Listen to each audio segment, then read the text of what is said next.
안녕하세요. 토요미스테리 디바제시카입니다. 여러분의 구독은 저에게 큰 힘이 됩니다. 1970년대 미국에서 벌어진 살인사건 중에는 여전히 미제로 남아있는 사건들이 꽤 있습니다. 범죄율이 지금보다 높았다라는 단순한 이론이 아니라 수사 방법이 지금만큼 발달해 있지 않았기 때문이겠죠. 하지만 여러분, 오랫동안 미제였다고 한들 범인은 분명 존재합니다. 그리고 현대에 와서 점점 발전하는 DNA 기술을 통해 속속 그들의 실체가 드러나고 있죠. 먼저 소개할 사건은 1969년에 벌어진 제인 브리튼 사건. 그녀는 하버드 대학원에 다니면서 고고학을 전공하고 있었습니다. 1월 7일 날 그녀가 아주 중요한 시험을 앞두고 있었는데요. 당일 제인은 시험장에 나타나지 않았습니다. 대학 시절부터 모범적이었고 늘 학업에 열중하던 제인이었기 때문에 이건 전혀 그녀답지 않은 행동이었어요. 그래서 이상함을 느낀 남자친구 제임스 험프리가 시험 후에 그녀에게 전화를 걸었죠. 하지만 받지 않습니다. 그래서 학교에서 당시 가까운 곳에 살고 있던 그녀의 아파트로 찾아가게 되는데 시각은 오후 12시 40분이었습니다. 집 안에 들어간 제프리는 침대에 얼굴을 묻은 채 사망한 제인을 발견하게 되죠. 먼저 제인은 사망 바로 전날인 1월 6일 시험을 앞두고 있긴 했지만 친구들과 남자친구와 함께 저녁을 먹었습니다. 그리고 시간을 보낸 후 밤 11시 반쯤 혼자서 집 근처의 또 다른 친구의 집에 들려서 술 한잔을 하게 돼요.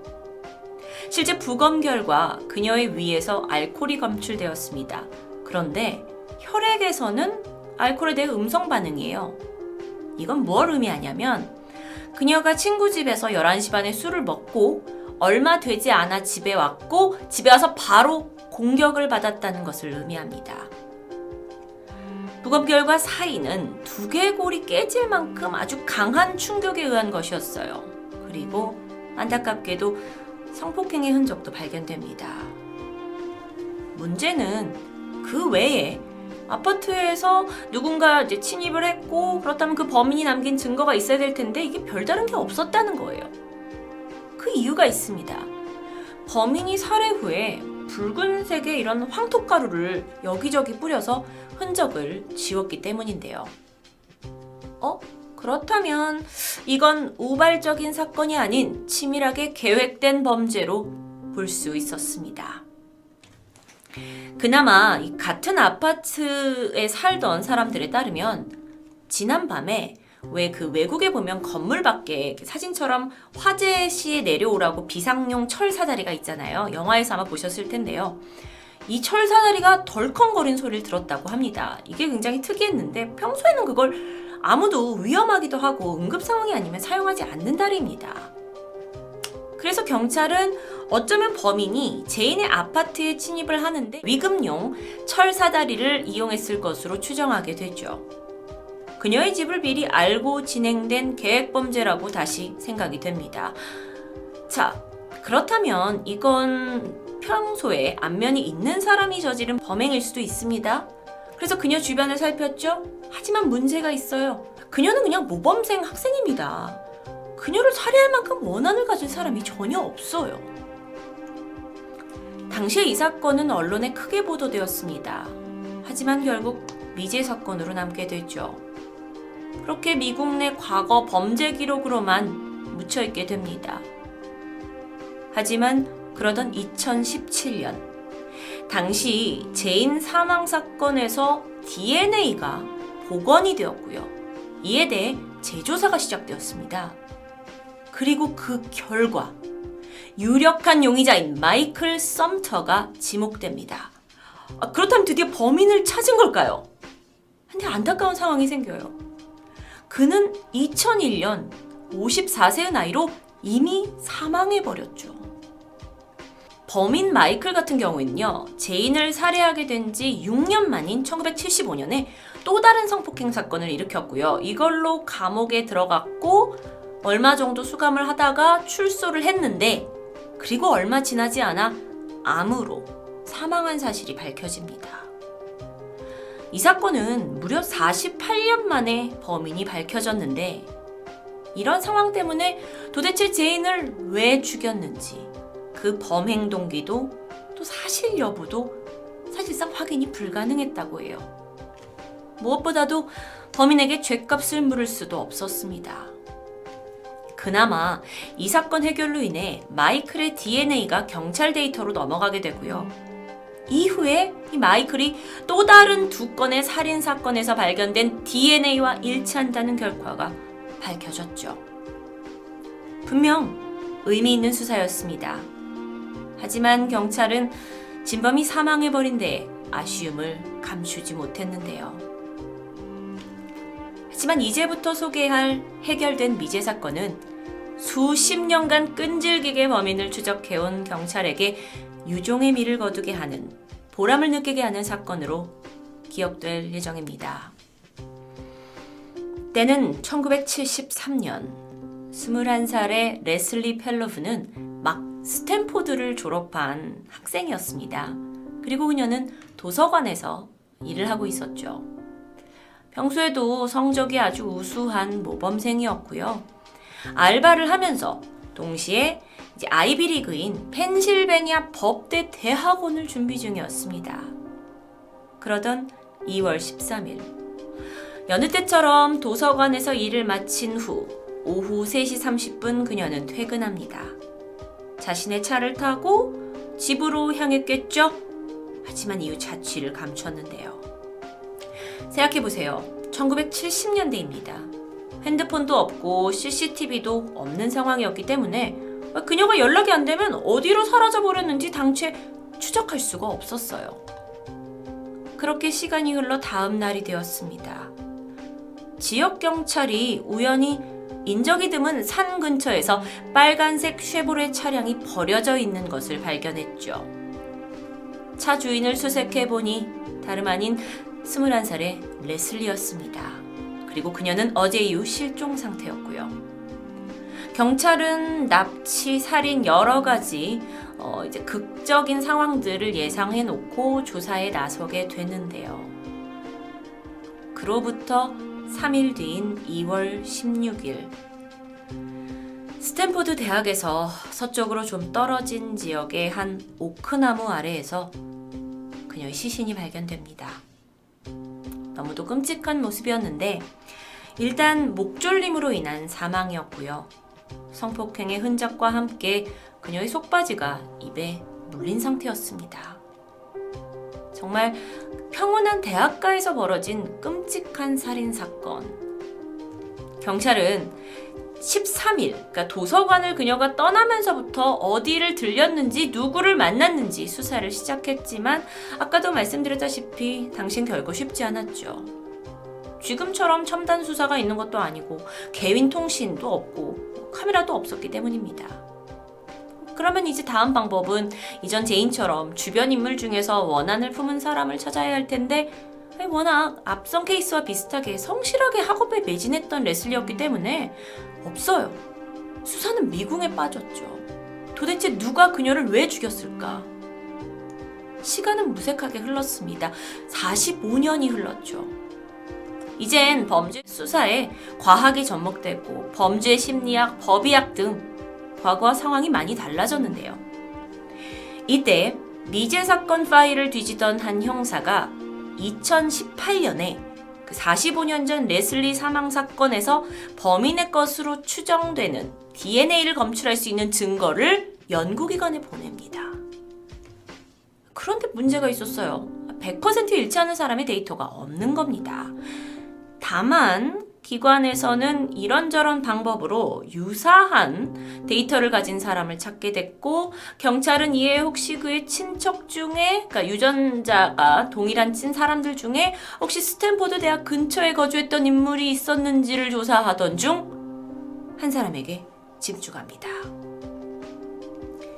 그의 이름은 존 아더 거트루. 아주 평범한 당시 74살의 남성이었죠. 할아버지였죠. 동네에서 크리스마스가 되면 어린 꼬마들에게 선물을 공짜로 나눠주는 아주 친절한 할아버지로 평이 나 있었고요. 그는 스탠포드 근처 병원에서 의료기계를 수리하는 그런 전문 일로 착실히 일하면서 적지 않은 수입을 올리고 있었습니다. 또 부업으로 동네 고장난 곳을 고쳐주는 목수일까지 병행하고 있었는데 경찰은 일단 그를 의심하면서도 당장 유전자 검사를 요청하면 도주의 위험이 있습니다. 그래서 그 집 쓰레기통을 뒤지게 돼요. 그리고 검사를 할 수 있는 DNA 검사를 할 수 있는 단서를 찾아냅니다. 결과를 보냈죠. 99.8% 일치했습니다. 결국 2018년 11월 74살의 존 거투르는 레슬리 죽음의 유력한 용의자로 체포됩니다. 그런데 여러분, 이게 다가 아니었죠.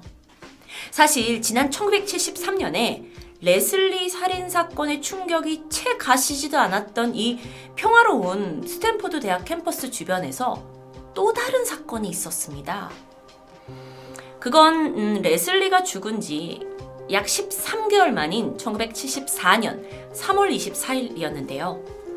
당시 21살이던 자넷 테일러가 스탠포드 대학 근처 친구 집에 들렸다가 밤 7시 집으로 향하는 길이었습니다. 그때 당시에는 히치하이킹이 그렇게 지금만큼 무서운 일이 아니었는지 모르겠지만 그날따라 그녀가 히치하이킹을 시도했고요. 마지막으로 목격된 시점은 7시 35분. 누군가의 차를 얻어 타게 되죠. 그리고 그걸 마지막으로 자넷의 행적은 사라집니다. 다음 날이 됐고요. 그 집집마다 거리를 돌면서 우편을 전달하던 배달부가 우연히 길가 배수로에서 무언가를 발견하는데 바로 자넷의 시신이었습니다. 부검 결과 목이 졸려 사망했고 안타깝게도 성폭행의 흔적이 발견되죠. 그런데 이때 경찰이 즉각적으로 두 사건의 연관점을 찾습니다. 생각해보세요. 두 사람 다 21살의 여학생. 스탠포드 캠퍼스 부근에서 발생한 사건.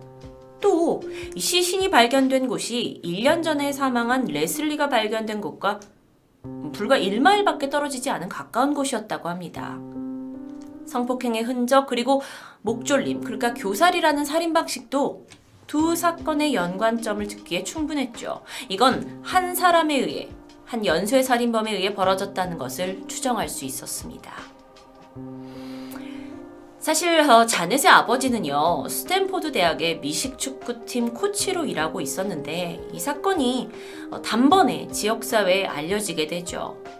그리고 언론의 관심을 받게 되는데 이 사건 또한 레슬리 때와 마찬가지로 증거가 너무 부족했어요. 그래서 미제 사건으로 남게 됩니다. 하지만 그렇다 해도 핵심 증거는 있었죠. 자넷이 입고 있던 초록색 바지에서 발견된 DNA입니다. 그리고 사건이 발생한 지 44년이 지난 후 검사를 시행했고 그것 또한 존의 것과 일치했습니다. 그렇게 숨죽이고 살아온 연쇄살인범이 드디어 밝혀지는 순간이었죠. 그는 자택에서 체포가 된 후 바로 조사를 받습니다. 완강하게 범행을 부인했어요. 하지만 DNA 검사 결과에서 고개를 떨구게 되는데 그런데요. 경찰이 이 존 거툴의 과거를 캐던준 또 다른 충격적인 사실을 알아냅니다. 55년 전이었던 1963년 18살이던 그가 독일에 있는 미군 부대에서 아버지를 따라서 가서 살게 되고 학교를 다니고 있던 중이었는데 그러던 어느 날 독일에 있던 그가 마침 그 부대 시설 안에 이웃에 살던 16살 마가렛이라는 여성과 마주치게 되었고요. 그녀를 성폭행한 뒤 목졸라 살해합니다. 그녀의 시신은 다음날 아침 교회대에서 발견되었어요. 존은 바로 용의자로 체포됐고 그는 혐의를 부인했지만 결국 판결에서는 명백한 살인의 증거가 발견됩니다. 그런데 문제가 있었어요. 그가 당시에 18살, 아직 미성년자였다는 겁니다. 그는 독일이 미성년자에게 줄 수 있는 최고형인 10년형을 선고받지만요. 어쩐 일인지 2년만 복역한 후에 다시 미국 땅으로 돌아옵니다. 그리고 10년 후에 그의 살인 본능이 다시 되살아났던 거죠. 존 거투르가 체포되면서 첫 살인 피해자였던 마가렛의 오빠는 이제야 내가 오래된 한을 푸른 것 같다고 말했습니다. 또한 사망한 레슬리의 동생도 인터뷰를 통해 나는 지난 45년간 언니를 죽인 범인을 찾길 단 하루도 빠짐없이 빌었다며 해결을 도와준 경찰에게 감사를 표했죠. 또한 세 번째 피해자 자넷의 부모는 범인 검거를 기뻐하면서도 여전히 세상에 그 누구보다 사랑했던 딸을 볼 수 없음에 슬퍼했습니다. 그렇게 혐의를 받고 있는 존이었지만 일단 재판 이야기를 좀 해보죠. 그는요, 이후 재판에서 자넷 건에 대해서는 2019년 증거 부족으로 무죄를 선고받습니다. 경찰의 노력에도 불구하고 그 사건에 대해서는 피해갈 수 있었던 것 같은데요. 레슬리에 대해서는 아니었어요. 문제는 경찰이 또 발견해요. 그러니까 73년 레슬리, 74년 자넷, 그리고 75년 또 다른 성폭행 혐의에 대해서도 그의 죗값을 물으려고 노력을 했죠. 그래서 실제로 2달 전이었던 2020년 2월에 그 당시에, 그러니까 1975년에 18살이었던 피해자 다이앤이 법정에서 몇십 년 만에 존 거투르와 마주하게 됩니다. 1975년 당시에 그녀는 거투르에게 성폭행을 당했다고 신고를 했고 체포가 됐어요. 하지만 이후 그는 20만 원의 벌금과 함께 한 달간 감옥에 지내고 풀려나게 되는데요. 반면 다이앤의 삶은 완전히 무너졌죠. 대인 기피증과 함께 새로운 도시로 이사를 해야 했고 전학을 해야 하고 새로운 환경에 적응을 하고 그 트라우마는 지난 40년 이상 그녀를 따라다녔다고 합니다. 그렇게 시간이 지나고 거투르에 대한 증언을 위해 법정에 서야 했을 때도 그녀는 그의 얼굴을 이렇게 마주해야 한다는 것에 겁을 냈지만 용기를 내서 증언대에 올랐던 겁니다. 타인의 삶을 처참하게 망치고 평범한 남성의 마스크를 끼고 살아온 연쇄살인마 존 거투르. 그는 지금 이 순간도 최종 재판에 대한 판결을 기다리고 있습니다. 결코 무거운 법의 심판이 그를 비켜가지 않길 바라봅니다. 해결된 미제 사건. 어쩌면 여러분께 조금은 속 시원함을 드리려고 시작했지만 여전히 먹먹함만 남는 내용이었습니다. 토요미스테리 디바제시카입니다.